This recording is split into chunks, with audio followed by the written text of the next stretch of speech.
bienvenidos. Aló. Creo que están acá. Bienvenido Juan, a quien ahorita vamos a presentar más en forma. Pero para empezar esta conversación de esta noche, esta es la primicia y además la excusa para esta conversación.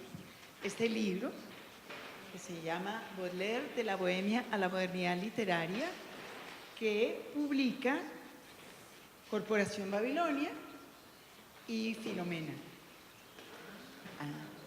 Por allá está Andrés. ¿Qué son estas horas de llegar?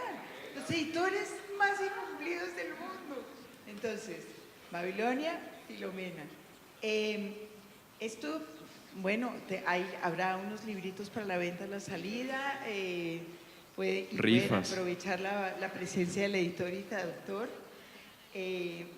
Entonces, esta es la excusa, y es una buena excusa porque es como el último golpe intelectual de un hombre con una tarea o un hombre con una obsesión, que yo creo que es una buena forma de definir a un editor, ¿verdad? Juan, me tocó preguntarle ahorita antes de arrancar que me diera rápidamente una hoja de vida, porque lo busqué en la red y hay muchas cosas hechas por él, pero nada sobre él. Entonces les voy a contar lo que me contó, para no ponerlo a él en la vergüenza de contar. Que nació en Bogotá, estudió en la Universidad Nacional Literatura, se fue a París, hizo su maestría en literatura y después acabó en Bélgica haciendo un doctorado. Y después de eso, más hacia el norte. Lille, sí. Lille, donde, según dice, es gris y hace frío y por eso se quiere venir a Bogotá. Yo no entiendo eso. Donde no es gris ni hace frío. Lille. Entonces, ahí sí le voy a botar la palabra y nos va a contar un poquito qué es lo que hace en Lille. ¿Qué hace en Lille, Juan? Bueno, ante todo estoy muy contento de estar acá compartiendo con ustedes y poder conversar aquí junto con Margarita sobre un tema que no lo llamaría obsesión, pero sí una pasión por la traducción, que ha sido el trabajo que he venido realizando durante los últimos años y ese que nos congrega hoy finalmente, porque es sobre lo que queremos hablar, aunque tendremos tal vez la oportunidad de hablar un poco también sobre Baudelaire. Hablar sobre lo que yo hago en Lille. Bueno, yo soy profesor en el Departamento de Lenguas, Literaturas y Civilización Extranjera, pero podemos más bien hablar de manera general sobre... Quería que él les contara que él es profesor de tiempo completo en Lille, porque acabó siendo, y es lo que descubrí en los 15 minutos de conversación previa, un poeta de fin de semana. Todo el trabajo de traducción que ha hecho lo hace clandestinamente, por las noches, a la luz de la vela, el sábado, los domingos. En la mansarda, sí, con el pedazo de trozo de pan ahí al lado, como todo un poeta bohemio y maldito, sí. No es parte del trabajo que le paga el mercado este. O sea que sigue cabiendo en lugar de la obsesión. Yo quería buscar una cita que, claro, ya no la encontré. Aquí en el prefacio, escrito por Juan, aquí en el prefacio de Baudelaire, donde explica la importancia de hacer un libro como este, del cual nos va a hablar un poquito ahorita, porque está harto de los estudios, la palabra que usa es esencialistas y monográficos sobre Baudelaire, estudios que ignoran la sociología de la literatura, que en realidad es el tema que recorre todo su trabajo editorial. Y a partir de aquí, arma, como un editor con una idea esencial de lo que quiere hacer, ahí sí, arma un libro en 3 bloques, en donde se ocupa de 3 aspectos diferentes de Baudelaire, todos desde esta idea de la sociología de la literatura. Pero yo no he leído, así que no voy a contar más, sino que Juan, que lo organizó, les va a contar más de qué se trata. Tal vez hablemos primero sobre esa coyuntura de la que surge este libro. Y hubo tres factores ante todo. El primero fue el hecho de que se conmemoran los 150 años de la muerte del poeta este año. El segundo hecho coyuntural, sí, fue que dos editores independientes querían lanzar una nueva colección de teoría y crítica, que es la colección Cálamo, Eso inaugurada, sí es lo más raro. Inaugurada por este libro. Y el tercero, pues el hecho de que yo había hecho mi tesis de doctoral sobre Baudelaire, que me daba la legitimidad para hablar con este tema sobre conocimiento de causa y para elegir los especialistas más representativos en este campo. Sí, la antología está dividida en tres partes que buscan, que reflejan el itinerario, la trayectoria baudeleriana y su recepción en Hispanoamérica. La primera parte, que nosotros hemos titulado El primer Baudelaire, entonces iría desde las primeras publicaciones del poeta en la prensa literaria y artística de la monarquía de Julio, desde 1840, hasta la publicación de Las Flores del Mal en 1857. Y esta parte entonces comprendería tanto al poeta, a ese dandy irreverente, ese dandy siempre listo a desconcertar a través de su ironía y su mistificación a sus pares, pero también a los burgueses, como también a ese poeta amargo y desencantado del Segundo Imperio, el poeta de Las Flores del Mal, ese hombre exiliado entre los hombres, como lo llamaba también Alain Vaillant. Pero entre estas dos imágenes de Baudelaire, tal vez habría que mencionar otra, que es sobre la que menos nos hemos ocupado, y es la del Baudelaire revolucionario, ese Baudelaire de 1848 a 1852, el de la Segunda República, un Baudelaire que llega incluso a fundar un diario socialista y republicano, algo que nosotros no hemos insistido mucho sobre ese aspecto, y que muchas de sus poesías de esa época entonces reflejan ese espíritu revolucionario, mucho más allá del cliché que conocemos todos de Baudelaire subiendo sobre las barricadas de la Revolución de 1848 y gritando hay que fusilar al general Opie, que era su padrastro. Y esa entonces sería la primera parte. La segunda parte de la antología, que está titulada El último Baudelaire, congrega las últimas producciones del poeta, sus diarios íntimos, pero sobre todo los pequeños poemas en prosa, el Spleen de París. Y este último Baudelaire surge a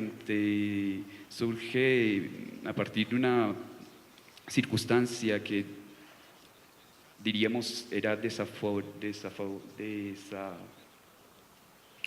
desfavorable para el poeta, perdón, y que fue la necesidad de recomponer el volumen de Las Flores del Mal, que había sido mutilado por la justicia imperial en 1857, después de que Baudelaire fuera acusado por ultraje a la moral pública. Y es allí donde Baudelaire se ve obligado a reconstruir Las Flores del Mal para una próxima edición en 1861, y tiene que añadir 35 nuevos poemas al libro, que figurarán la mayor parte de ellos en la sección titulada Cuadros Parisinos. Y es allí cuando el poeta empieza también a publicar sus pequeños poemas en prosa. Y esos pequeños poemas en prosa son los que, digamos, van a hacer de Baudelaire ese poeta de la modernidad, el primer poeta del mundo moderno tal y como lo conocemos nosotros, pero no de ese mundo moderno a la manera de Maxime Duchamp, que publicó en 1855 sus cantos modernos, y al que Baudelaire le dedica de manera irónica, como una especie de don envenenado, el último poema de Las Flores del Mal, No es ese cantor del progreso, de la democracia, no, la modernidad de Baudelaire está en otra parte, es querer arrancar el lado épico de la vida actual y contemporánea. Ese fue tal vez el proyecto de Baudelaire, que inicia desde muy temprano, cuando él empieza a hacer sus trabajos sobre la pintura, porque Baudelaire fue conocido como crítico de arte antes de ser conocido como poeta, y que se extenderá hasta el final de su vida y digamos va a concluir con la publicación, bueno, esta será una publicación póstuma, pero la publicación de los poemas en prosa en diferentes revistas de la época. Y esa sería la segunda parte de la antología, y la tercera parte ya es una busca ver cómo leímos nosotros a Baudelaire en Hispanoamérica, y para ello pues entonces congregamos a 3 especialistas que analizaron la recepción de la obra del poeta en España y en Latinoamérica desde las primeras traducciones que se hicieron de Baudelaire hasta adaptaciones muy contemporáneas e incluso hasta las resonancias que tiene este poeta en el cine finalmente. Entonces es un espectro bastante amplio el que nosotros quisimos cubrir aquí con esta antología. Margarita mencionaba hace un minuto un punto que a mí me parece esencial, y es que detrás de esta antología hay la intención de retomar los nuevos aportes de la poética, de la sociología de la literatura y del análisis del discurso para el análisis de la obra del autor, una obra que yo califico, y lo digo en el prefacio, tan paradoxal como lo fue también la figura de Baudelaire. Y en ese sentido sí se trata un poco de desprovincializar la crítica y más concretamente la crítica con respecto a Baudelaire, que se ha centrado en visiones esencialistas, en visiones monográficas que tienden a ocultar las dinámicas colectivas e institucionales que son las que gobiernan la vida literaria. Yo me voy a desviar un poquitico de aquí para preguntarle lo siguiente. Usted hizo su tesis de doctorado sobre Baudelaire y me pregunto si su fascinación con la figura del autor surge de ahí. ¿De que el hecho, por ejemplo, de que Baudelaire haya sido un traductor y un excelente traductor? No, estoy pensando en sus traducciones sobre el autor, en la emisión del autor, el libro de Meizos de posturas literarias, que tiene que ver con puestas en escena modernas del autor. En fin, estoy pensando en el texto después sobre la postura del traductor, del cual hablaremos. Estoy pensando en lo que evidentemente es un gran interés por la formulación de la figura del autor en el siglo XIX, y me pregunto si surgió de su estudio de Baudelaire o si fue… Sin lugar a dudas, Margarita, ese es el punto esencial y digamos el punto cardinal en el que confluyen todas el trabajo que yo he estado haciendo últimamente. Mi interés por Baudelaire surge como el interés que le puede dar un sociólogo a un autor que tiene la reputación justamente de ser irreductible a un análisis sociológico. Entonces era más un desafío para probar las herramientas teóricas y metodológicas de la sociología de la literatura en un autor que, como decía hace un momento, tiene la reputación de no poder ser reducido a estos análisis más de tipo social e histórico, porque está la figura del genio incomprendido. Pero para volver a ese segundo punto que mencionaba Margarita, sí, la figura del autor es esencial y es la que ha alimentado de cierta forma los trabajos que he hecho, primero sobre el autor y luego sobre el traductor. Y Baudelaire en ese aspecto es esencial, puesto que Baudelaire encarnará finalmente esa figura del genio incomprendido, y sabemos muy bien el impacto que esta figura tendrá en la estructuración del campo literario y en sus sistemas de representación y valorización. El genio incomprendido, pero también el genio que trabaja en los márgenes de la sociedad, que es como esa idea de autor que se formó en el 19 y que hasta hoy seguimos padeciendo. Sí, Como sí, al margen sí, también sin del lugar a sistema dudas. económico. Es lo que, sí, sin lugar a dudas. Allí está Baudelaire y como decía, es esta imagen la que va a reestructurar todas nuestras representaciones sobre el autor y nuestras maneras de valorizar el autor, porque es esta la que va a radicalizar una división entre el valor económico de la literatura y el valor simbólico, división que también tendrá como consecuencia la creación de una esfera de producción restringida, que es en la que se sitúa Baudelaire, y una esfera de gran producción, o más bien una literatura hecha para un público artista o una literatura hecha para el gran público. Una visión completamente diferente de la literatura es la que ofrece la sociología de la literatura, y yo quisiera contextualizar un poco. Cuando Juan estaba estudiando, haciendo su doctorado, su maestro fue Dubois, Sí.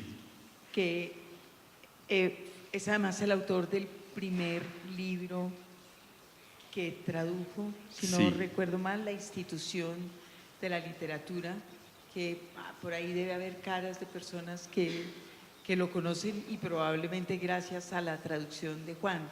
Yo creo que ese libro de Dubois fue absolutamente fundamental en los estudios literarios, porque cambió el peso de la discusión del genio y de la inspiración y de la musa a otra cosa.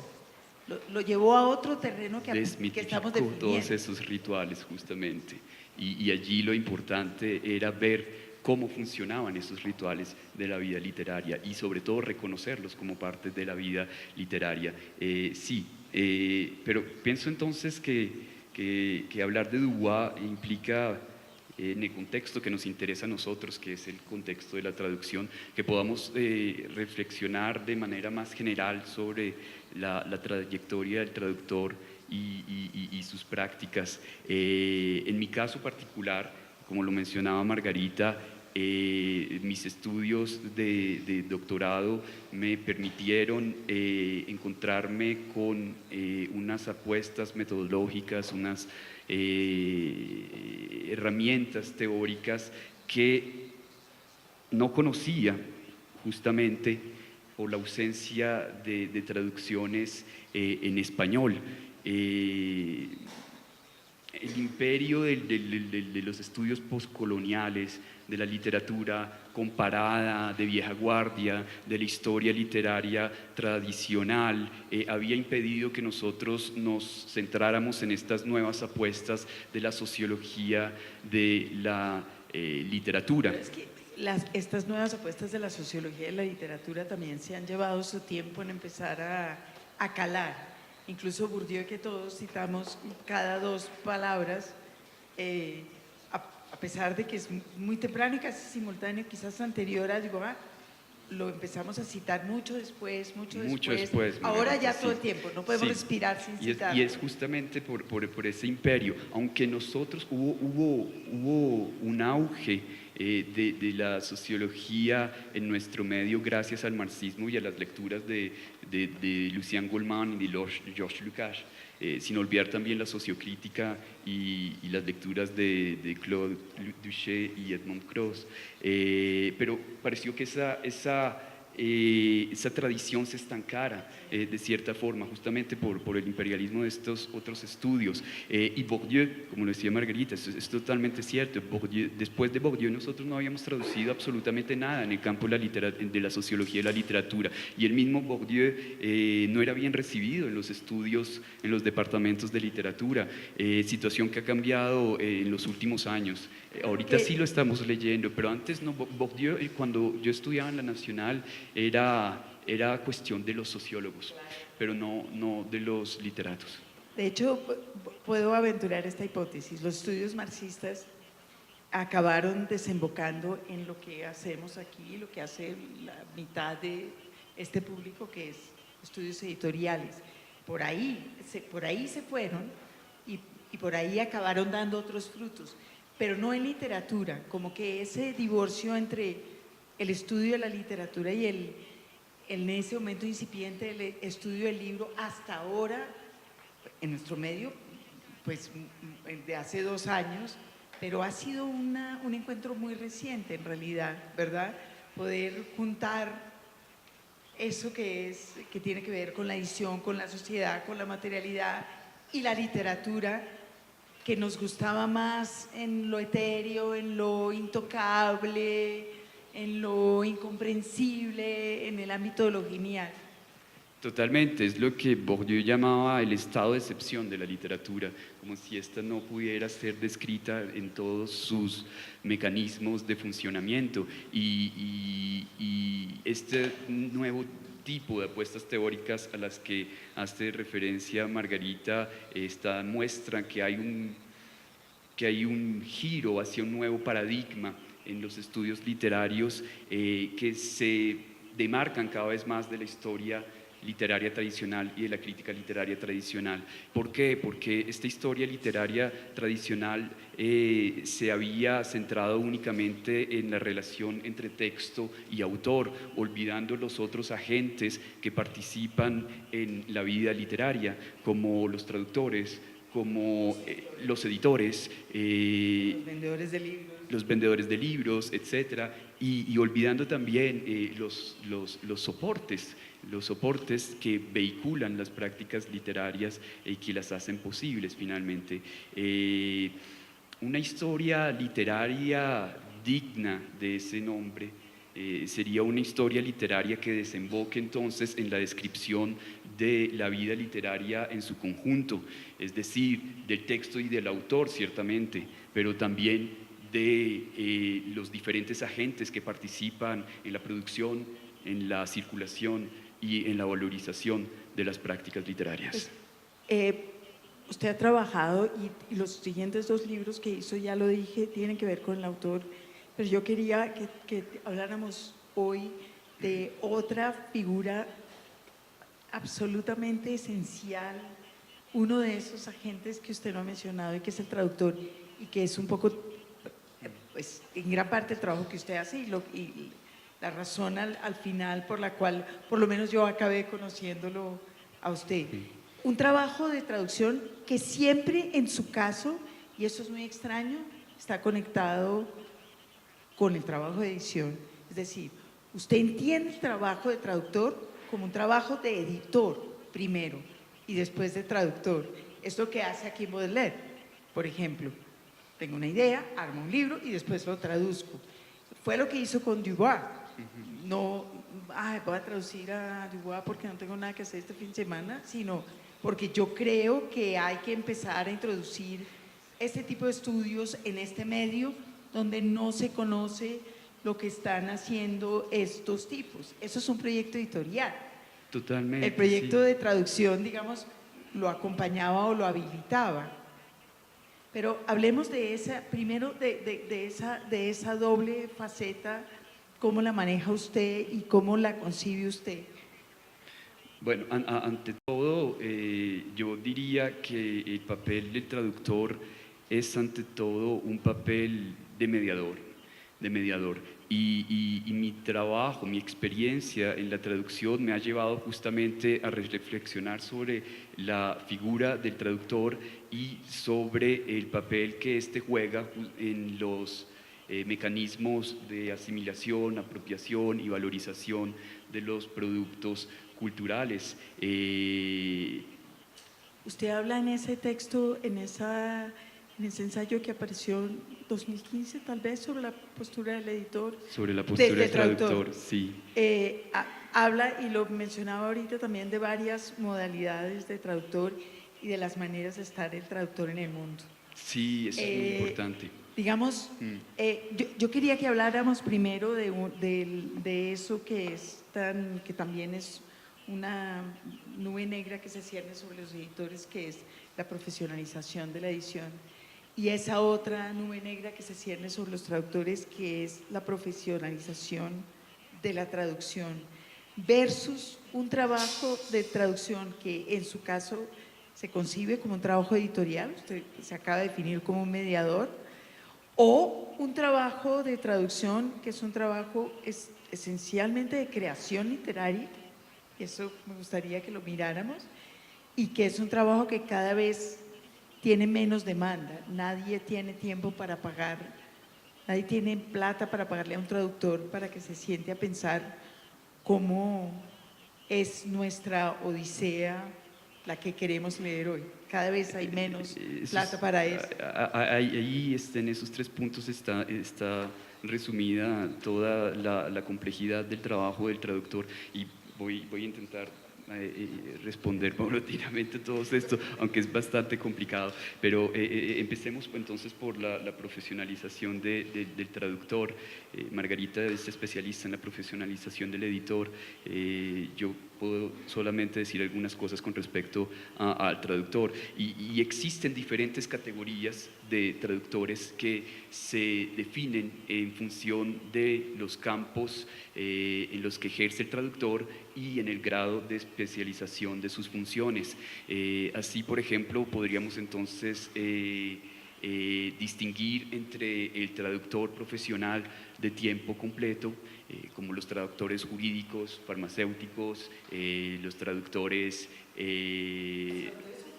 Sí, traductores oficiales, etc. ¿Recuerdan eso que eran los traductores oficiales? ¿Hay aquí Ellos son traductores oficiales? de tipo, traductores profesionales de tiempo completo, sin lugar a dudas, de otro tipo de traductor que sería el traductor ocasional o vocacional, como los traductores académicos y los traductores que son también escritores.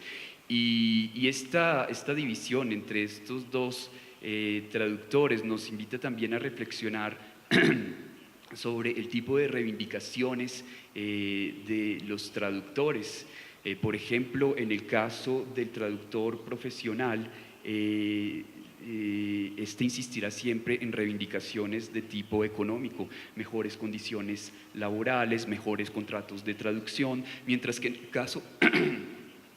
el caso del traductor ocasional o vocacional, este insistirá por su parte en reivindicaciones de tipo simbólico, puesto que la tarea que él hace o con la manera como él concibe la traducción es una forma de acumular un capital simbólico al interior de la institución académica y no para ganarse la vida. Y de cierta forma esta división entre los traductores vocacionales y los traductores profesionales reproduce en el campo de la traducción la distinción que hacía Bourdieu en el campo literario y en el campo artístico entre una esfera de gran producción y una esfera de producción restringida. Y ya para pasar entonces a la segunda parte, sí, estos tipos de traductores implican también una gestión diferente de su imagen pública, puesto que esta imagen va a estar relacionada con los soportes de editoriales a los que éste se asocia y a los públicos que estos soportes congregan. Bueno, porque este tipo de traductor sobre el cual usted va a hablar ahorita en general se opone al traductor profesional, que es un traductor que como el editor durante muchos años trabajó, o como el tipógrafo, bajo la idea de que debía ser transparente. El editor no se debe ver lo que se hace, la tipografía no se debe ver, el traductor no se debe ver. Y esa es una idea que estamos revaluando, pero a grandes velocidades. Totalmente. Ahora en las que finalmente, claro, primero tenemos que reconocer las huellas de los traductores en la formación de una tradición literaria y de los editores, ni hablar. Totalmente. Entonces, yo pienso que justamente por esa historia literaria tradicional que se había concentrado únicamente en la relación entre texto y autor, había hecho que el trabajo del traductor sea completamente invisibilizado. Pero hay otros factores aquí también importantes en este caso, y es que la figura del traductor es por lo general vista de manera inconsciente tanto por el público como por el autor como como un traidor, como sí, exacto, como un suplantador. Es una figura que es necesaria pero molesta finalmente. Y yo decía una pregunta similar, no nos gusta no nos gusta pensar cuando leemos a Balzac que estamos leyendo al traductor de Balzac, pero en realidad cuando leemos a Balzac en español, lo que estamos leyendo es al traductor de Balzac y no a Balzac. Y a un traductor lleno de opiniones, de hecho. Sí. Lleno de opiniones que se ven en cada palabra, en cada selección. La figura del traductor, la manera como construye lo que diríamos su postura, su imagen, la encontramos justamente en esos paratextos, en el autor que da algunas pistas para el lector en las citas, en las referencias bibliográficas, pero sobre todo en los prefacios, que es donde el traductor reflexiona generalmente sobre su propio oficio y compromete su imagen en una exigencia de reconocimiento público. Pero eso ocurre únicamente con los lectores vocacionales, con los traductores ocasionales. Claro, porque no tendría ningún sentido. Porque ellos están en la academia y como decía un momento, su interés es acrecentar el capital simbólico al interior de la academia y no ganarse la vida como traductores. Es por eso que las traducciones académicas están generalmente acompañadas de prefacios y el traductor allí pasa del mero estatuto de traductor al estatuto de mediador y adquiere una visibilidad pública. Esto no va a ocurrir con el traductor profesional, porque el traductor profesional él trabaja primero por encargo y segundo, él no tiene espacios de visibilidad en los que pueda por la falta de una cosa que usted llamó en ese artículo que cité hace poco, un proyecto, ¿verdad? Sí. El traductor académico tiene un proyecto. Tiene un proyecto. Y el traductor profesional suele no tener un proyecto, no, porque él trabaja. Tiene que comer de eso. Y es lo que le pidan que traduzca. ¿Quiere trabajar un poquito más sobre esa idea de proyecto, de traductor y en relación con el trabajo que usted ha hecho? Ya. Porque sí. hay un proyecto en su obra de traducción. Hay todo un proyecto detrás y este proyecto es el de,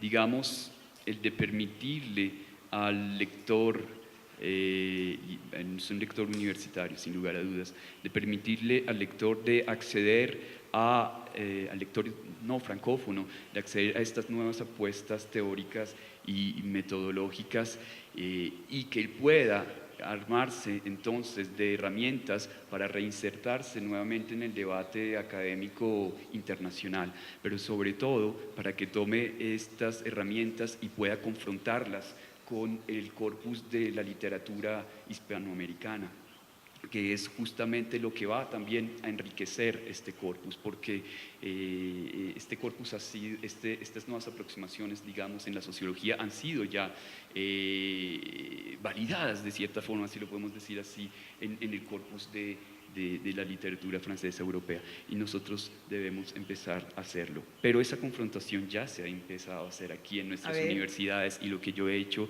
es únicamente aportar un granito de arena, puesto que nuestros investigadores, nuestras nuevas generaciones están trabajando justamente en la confrontación de estas nuevas propuestas con el corpus de la literatura colombiana e hispanoamericana. Se está haciendo aquí en el Caro y Cuervo con lo que ustedes hacen sobre la profesionalización y el proyecto de edición. Se está haciendo también, sobre todo, en la Universidad de Antioquia. Que es además su editor de los libros de Bilbao, lo hizo la Universidad de Antioquia. Este lo hizo la Universidad de Antioquia. La invención del autor también lo hizo la Universidad de Antioquia. Lo hizo la Universidad de Antioquia, sí. Usted está hablando del corpus hispanoamericano, del corpus literario hispanoamericano y de la necesidad de abordarlo con nuevas herramientas. Y yo estaba pensando también en nuestra conversación de antes y en la necesidad de como romper esas fronteras nacionales decimonónicas que encierran las literaturas en corralitos y que permiten cruzar. Usted habla ahorita con enorme desprecio porque le gusta, yo lo leí de la literatura comparada, pero... Sí, sí, un poco, o sea que sí le leí bien. Pero yo estaba pensando que finalmente su proyecto de traducción finalmente es un proyecto que rompe el corral y que lo que quiere es empezar a mover la reflexión literaria en otros sentidos. ¿O no vale ahí la comparación? No, es totalmente válida y me sorprende esa lectura, es muy fina lectura. Margarita, muchas gracias por eso. Sí, hemos hablado mucho de la historia literaria tradicional y habíamos dicho que esta se ha centrado en la relación entre texto y autor, pero lo que no hemos dicho hasta el momento es que la historia literaria tradicional surge con los estados-nación. Es decir, que la historia literaria tradicional lo que ha hecho es construir un canon de autores nacionales y ha desconocido por completo todas las dinámicas en las que se inscribe la literatura y son dinámicas que están circunscritas por la cartografía mundial, por el desplazamiento de autores, de textos y de discursos, de modelos institucionales, etcétera. Y ahí es cuando tal vez entra pero no es mía esa rabia la tenemos todos los que hemos trabajado un poco en sociología y en la teoría de las transferencias culturales contra la historia comparada, porque la literatura comparada se había contentado con señalar influencias o imitaciones, pero ellos nunca trazaron con rigor y disciplina las huellas de esas transferencias. Claro, pero ahora ya podemos. Claro, porque las preguntas... digamos, el mundo editorial ya ahora sí, es uno. Exacto. Hay 2 editoriales en el mundo, así que... Sí, es cierto. Y las preguntas entonces que nos hacemos nosotros en esa cartografía mundial serían ¿quiénes son los mediadores, por ejemplo? ¿Cuáles son las estrategias discursivas institucionales que ellos ponen en marcha para legitimar sus proyectos de importación? ¿Cómo seleccionan los materiales simbólicos transferidos y cómo los adaptan a la cultura de llegada? ¿Por medio de qué redes transnacionales ellos hacen circular sus transferencias culturales? ¿Cuál es el impacto de estas transferencias culturales tanto en los mediadores, pero también en la polarización de nuestros campos literarios hispanoamericanos? Esas son las preguntas que debemos hacernos. Estoy pensando ahorita en esa pregunta que usted hace sobre los mediadores y sobre finalmente un proyecto que es un proyecto editorial y cómo usted también está haciendo una cosa con su trabajo que es romper ese esquema según el cual alguien decide en un momento dado a estos los traducimos, a estos no, de acuerdo con unas políticas que no obedecen a criterios que uno preferiría o que uno utilizaría. Y usted hace una cosa muy extraña, y usted admitirá que es extraña, que se solía hacer y así fue como se pobló el mundo latinoamericano y así fue como se movió la literatura latinoamericana en manos de traductores que se lo llevaban debajo del brazo y los movían por otros lados. Pero eso dejó de pasar y se impuso una maquinaria de decisiones que usted ahora está rompiendo, porque usted arma un proyecto, se lo inventa y después empieza a buscar un editor. No al revés, eso es muy extraño. ¿Usted es consciente de que eso es extraño? La verdad, ahora que Margarita lo menciona, sí, lo veo extraño. Al principio lo vería como natural, Al principio lo veía natural, pero debe ser justamente por haber interiorizado este tipo de prácticas, pero sí, se hace un proceso a la inversa. El proyecto es el que antecede cualquier tipo de contacto que se establezca posteriormente. Sí. Y la Lo cual elección, pone en cuestionamiento también las ideas establecidas que tenemos sobre el papel del editor, el papel del traductor, el papel del autor. Todo eso se pone en juego en esta nueva manera ya de entiendo abordar un hacia dónde, proyecto sí. editorial.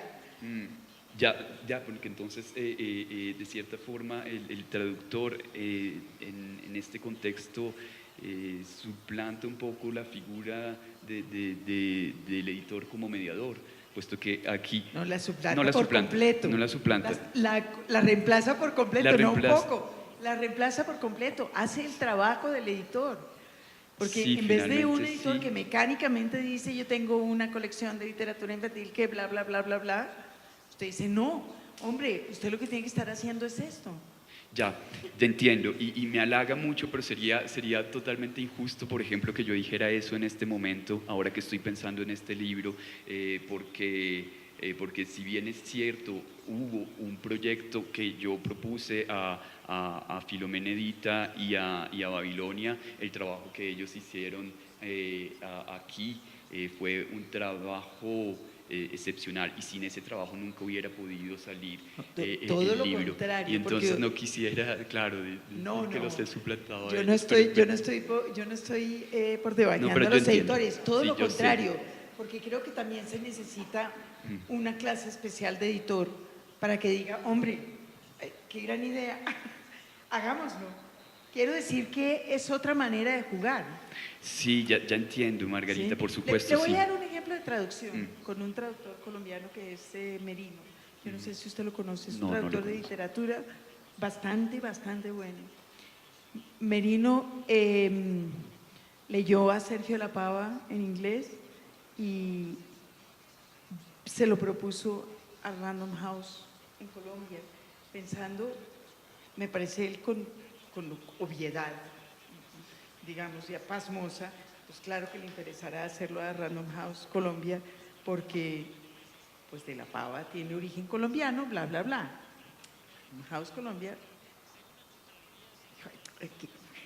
deja la pendejada. Ese libro que Merino quería traducir, lo acabó traduciendo una editorial española independiente, española. Y Random House cayó en el segundo libro, para el cual por supuesto no llamaron a Merino, cosa que No ya… llamaron al no, traductor, porque ¿para por qué? Dios.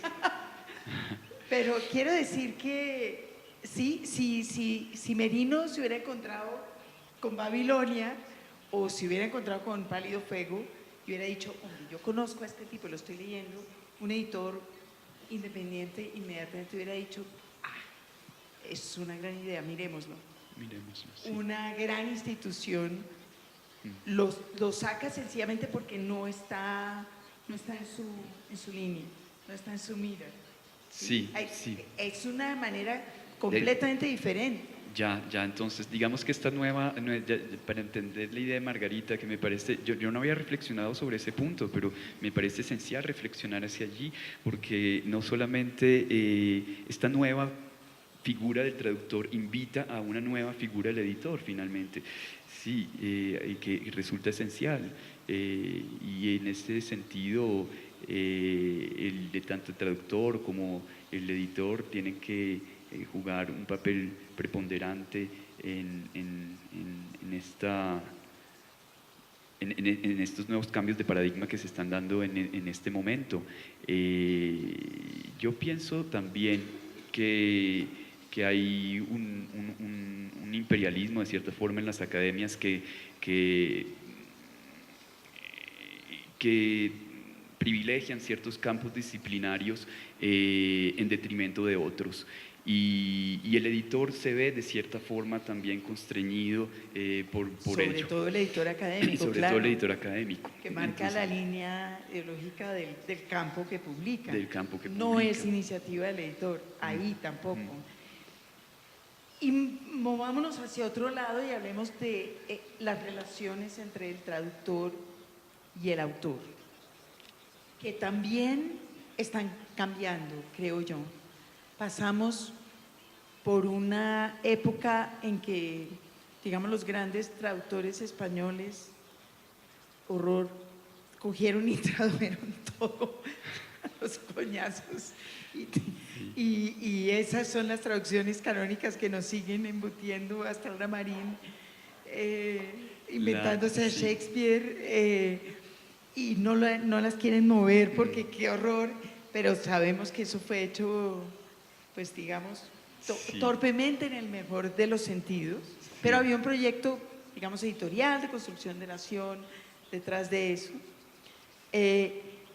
Y hay esa otra versión del traductor que es el que hace versiones, una versión muy anglosajona, estoy pensando en, no sé, Ted Hughes haciendo Ovidio.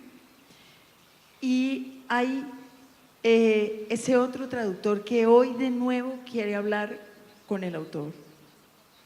Sí, existirían diferentes tipos de traductores y no solamente, las dos primeras categorías serían esos traductores profesionales y los traductores vocacionales, pero al interior de los traductores vocacionales habrían también diferentes posturas del traductor. Y hay una que es la que menciona Margarita, que es la del traductor-autor finalmente, que reivindica una autoría y una autoría fuerte del texto. Hay otras posturas un poco más a la sombra tal vez, pero esta nueva relación entre autor y traductor me parece que debemos nosotros ahondar un poco más en ella. Yo no he trabajado aún sobre eso, pero lo que sí sé es que la relación entre el autor y el traductor puede ser una relación bastante compleja, como lo habíamos mencionado hace poco, y sin embargo la traducción es una de las estrategias de reconocimiento internacional, una de las estrategias de consagración más importantes que existen. Sin la figura del traductor, el escritor no saldría del espacio restringido de su lengua y no sería reconocido en otros espacios lingüísticos, de manera que el autor debería ser el primero en estar interesado en el papel del traductor. De hecho, ese proceso de internacionalización de los jóvenes escritores, y digo jóvenes porque es un proyecto es una cosa que está empezando a pasar hace menos de 50 años, digamos. En este momento está mucho más ligado con el traductor que con el editor. Yo veo que los escritores jóvenes hoy, que se leen por fuera, todos tienen un traductor, pero como sí, son monógamos en su relación con el traductor y son completamente perros en su relación con el editor. Sí, sí. Usted, por ejemplo. Ya. La relación con los autores que yo traduzco es una relación muy diferente, tal vez, porque es académica. Porque es académico, exactamente. Yo no traduzco ni novelistas ni poetas, que son los más susceptibles a estas luchas de egos y a esta afirmación desmesurada de su singularidad. En cambio, los traductores, los autores académicos, la relación con el autor académico se juega más en las competencias que tenga el traductor en la disciplina en la que está traduciendo y no, por ejemplo, en el estilo. Que sería esencial para cuando traduces un poeta, y ahí pienso que sí debe ser una relación de perros y gatos, aunque completamente necesaria.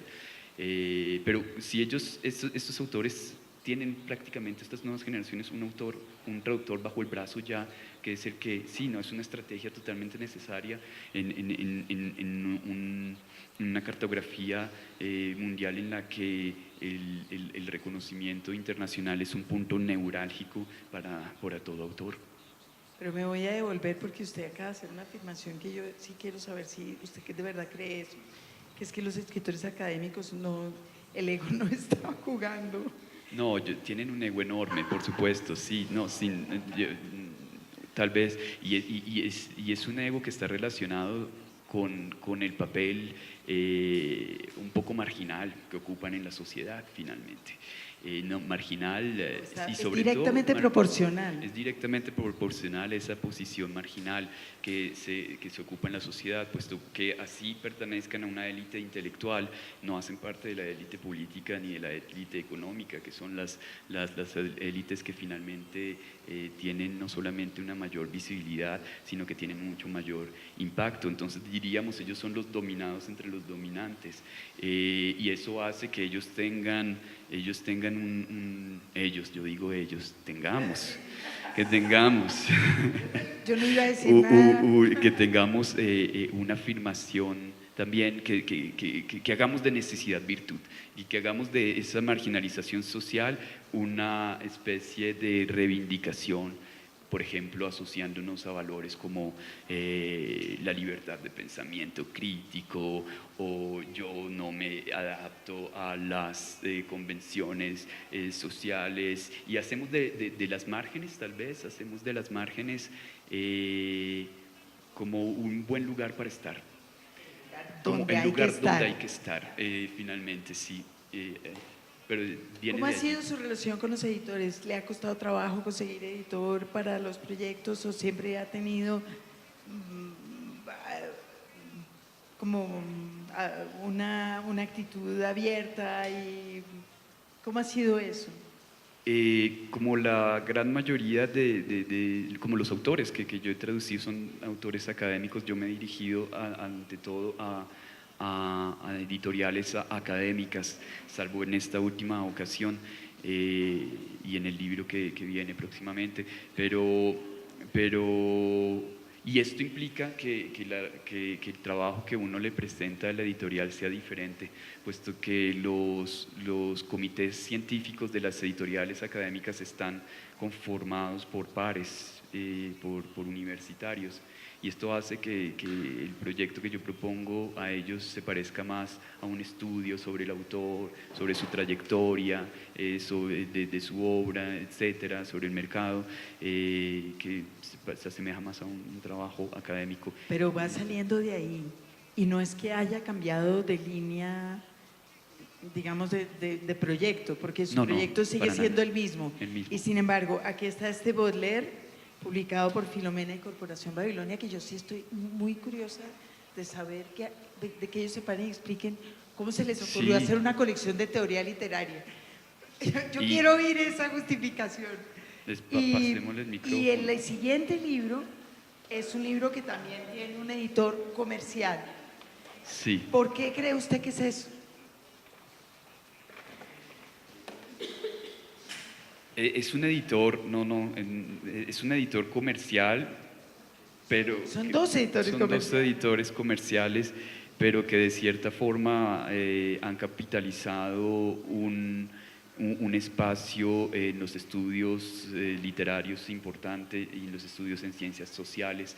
Es decir, es una editorial que se presenta más como editoriales de tipo académico, finalmente. Ellas se presentan un poco así. No, porque las editoriales académicas son editoriales de gueto, y estas editoriales son editoriales de nicho, que no es lo mismo. Sí. Apelan a un público a quien le interesan estos temas, pero no es un público académico. Es verdad, es verdad. Es que me fuiste fuera de Diga, la próxima vez me cuenta. ¿Por qué pasar a estas editoriales? No, seamos también un poco sinceros, y la búsqueda de una mayor difusión está allí.